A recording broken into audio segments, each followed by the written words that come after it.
Welcome to this lesson on the verb to have in the present tense. In this video, we will learn how to use to have in positive sentences. This is a fundamental verb in English that helps us talk about possessions, relationships, and characteristics. Let's begin our journey together. Here we see how the verb to have changes depending on the subject. For I, you, we, and they, we use the word have. However, for he, she, and it, we use the word has with "ns" at the end. Notice this important difference. The has form is used only with the third-person singular subjects. All other subjects use have. Let me explain the subject pronouns. I refers to yourself, the speaker. You refers to one person you are talking to. He, she, and it refer to third-person singular. He is for males, she is for females, and it is for objects or animals. We includes yourself and other people. Finally, they refers to multiple people, objects, or things. These pronouns are the subjects that perform the action of having something.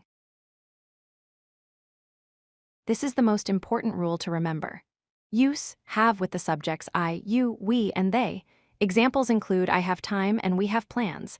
Now use has only with he, she, and it. Examples are she has a car and it has wheels. The key rule is that third-person singular subjects always get this on the end of have, making it has. This rule is essential for correct English. A positive sentence with to have follows a simple structure. First comes the subject pronoun, then the verb have or has, and finally the object or thing you are talking about. For example, I have a dog. I is the subject, have is the verb, and a dog is the object. Another example is she has a laptop. Here she is the subject, has is the verb, and a laptop is the object. This basic structure applies to all positive sentences with to have. Let's practice with real examples. I have a friend uses have with the pronoun I. You have homework uses have with you. He has a phone uses has with he. Notice the son has. She has two sisters also uses has with she. It has a window uses has with it. Finally, we have a plan uses have with we. Remember this simple rule, always use has with he, she, and it. Use have with all other pronouns.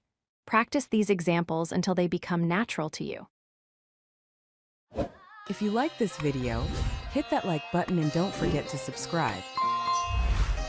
Visit codelucky.com for more such useful content.